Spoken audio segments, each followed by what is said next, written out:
Hello there, this is Spiderlord TV, and this, believe it or not, is not a tarantula. And nor is this. Or this. Or even this. Okay, so I know that this is most definitely what most people would call a tarantula. If you Google tarantula, that's most likely what you're going to see.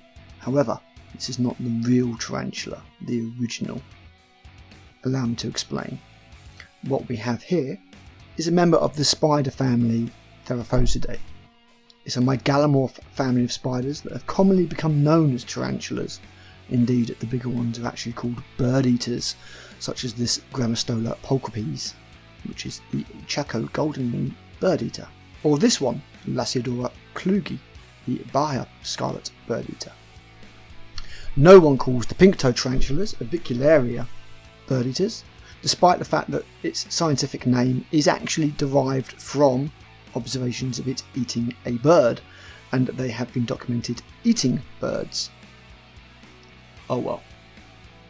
The Germans call them Vogelspinner, bird spiders.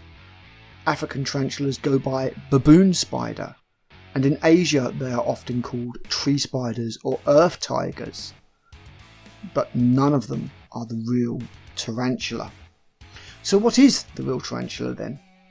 Well, it's actually this spider, Lycosa tarantula. It's a wolf spider.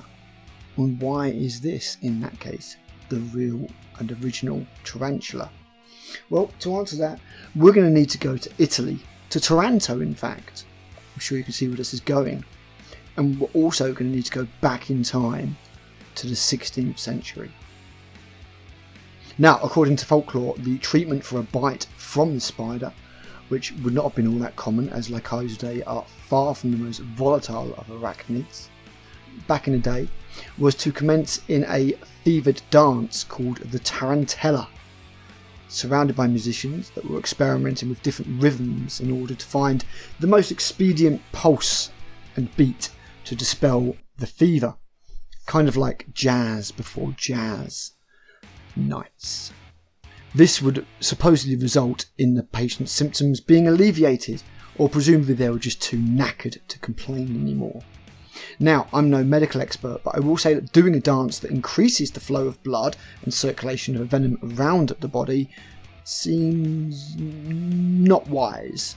Fevers are great for sweating out viral infections, but I'm not so sure about poison and venom. If anybody knows different, please let me know in the comments. Indeed, the bites of Lycosa are generally fairly benign, with the species not being considered medically significant at all. So I'm not sure why a treatment like this was required in the first place.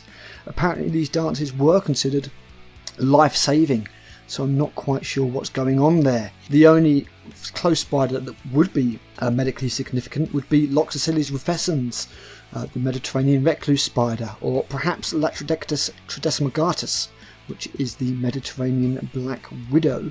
So maybe one of those was the actual culprit. The symptoms indeed match Latrodectism, but that is a very distinctive looking spider, nothing like the Lycosa tarantula at all. I suppose it could have been encountered while doing the grain harvesting, so maybe the spider wasn't actually seen and then Lycosa tarantula was seen and assumed to be the culprit of the bite. I'm not entirely sure. The whole thing is, if anything, a little muddled, not helped by the similarity in the names of the place, the dance, and the spider. Although I think we can say that the spider was almost certainly the last of the three to co-opt the name. Such are the ways of folklore, I suppose.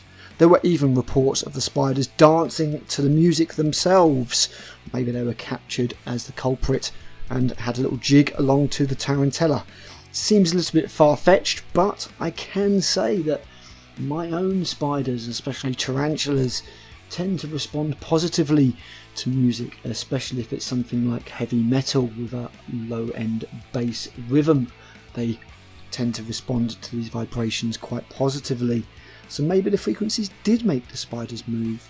We may never know. The truth may well be lost to the mists of time with that one, I'm afraid.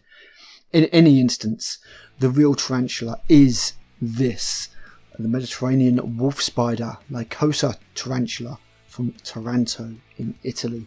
It's about as far removed as what we call tarantulas as you can get, to be honest, being much smaller and much less hairy.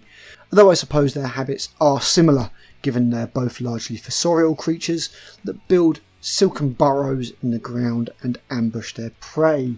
Anyway, until next time when I bring you some more amazing spider facts, remember, chill out, it's just a spider. Thanks for listening.